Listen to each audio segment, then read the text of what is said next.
हरिद्वार से निकलकर मेरे चार धाम यात्रा का ये दूसरा पड़ाव था गंगोत्री। यमुनोत्री में मेरा पैर मुड़ने के बाद, फ्रैक्चर होने के बाद बहुत ज़्यादा दर्द था, लेकिन मन में एक ही आवाज़ गूंज रही थी कि माँ के दर्शन करना है।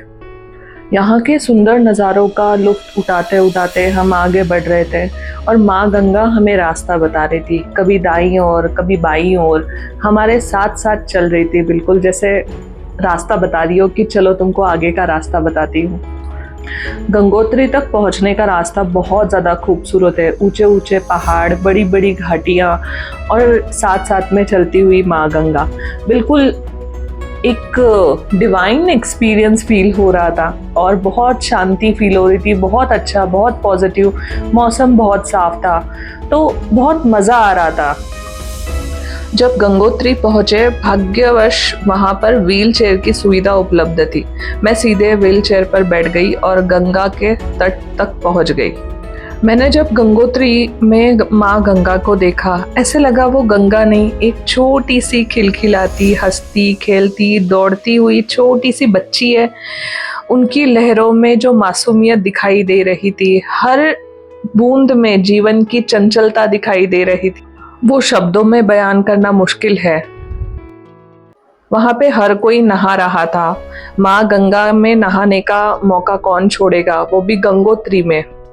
मैं भी अपने लालच को कंट्रोल नहीं कर पाई और मैंने भी वहां पर स्नान करने का निर्णय लिया, अपने प्लास्टर को प्रॉपरली सिक्योर करके प्लास्टिक से, और मैं गंगा तट पर पहुंच गई नहाने के लिए। मैंने वहां गंगा तट पर स्नान किया। पानी बर्फ जैसा ठंडा था। जैसे ही पहला मग सर पे डाला, शरीर नहीं आत्मा तक कांप उठी। कैसे कैसे करके 3-4 मग डाला और मैं बाहर आ गई, कपड़े बदले और फिर चल पड़े हम माँ गंगा के मंदिर की ओर। वहाँ पर माँ गंगा की पूजा कर हम मंदिर की ओर बढ़ रहे थे। भीड़ बहुत ज़्यादा थी, लेकिन मेरी चोट शायद मेरे लिए वरदान बन गई थी। मुझे सीधे अंदर ले जाया गया और मैं आसानी से माँ के चरणों तक पहुँच गई। वो भीड़ में भी सुकून, वो भीड़ में भी एकांत, वो भीड़ में भी माँ की कृपा मैं बिल्कुल महसूस कर पा रही थी। इसी दर्शन के साथ मेरे चारों धाम पूरे हो गए थे। 2022 में मैंने बद्रीनाथ, केदारनाथ के दर्शन कर लिए थे। इस बार यमुनोत्री, गंगोत्री करने का ज़्यादा मन था मेरा। जब मंदिर से बाहर निकली तो मैं फूट फूट कर रोने लगी, पता नहीं क्यों। शायद इसलिए कि इतनी पीड़ा के बावजूद मैं यहाँ तक पहुँच पाना, ये किसी चमत्कार से कम नहीं है।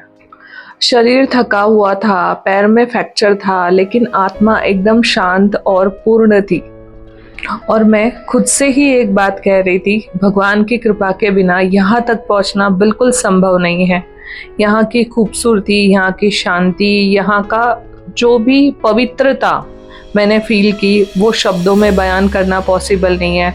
ये आत्मा का शुद्धिकरण होता है यहाँ पर। कोई भी मन का मैल, नेगेटिविटी और नफरत, गुस्सा, हर बुरी चीज़ों का नाश होता है यहाँ पर।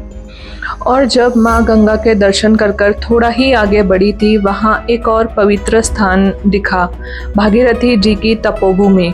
यही वो जगह थी जहाँ राजा भागीरथी जी ने अपने हजारों वर्ष की तपस्या, कठोर तपस्या की, और उनकी तपस्या की वजह से ही माँ गंगा धरती पर अवतरित हुई।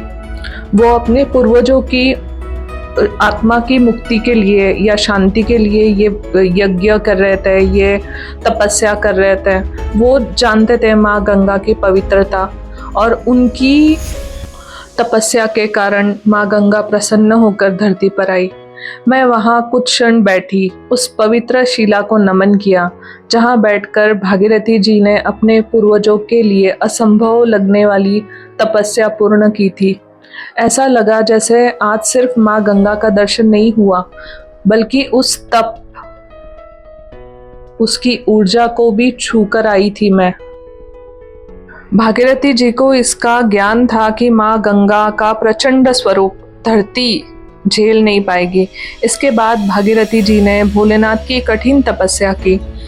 इससे शिव जी प्रसन्न हुए। उन्होंने भागीरथी जी को वरदान दिया कि जब भी माँ गंगा स्वर्ग से उतरेगी तो वे अपनी जटाओं में उनको स्थान देंगे। इसके बाद भोलेनाथ जी ने अपनी एक जटा खोलकर गंगा की धारा को धरती पर उतारा।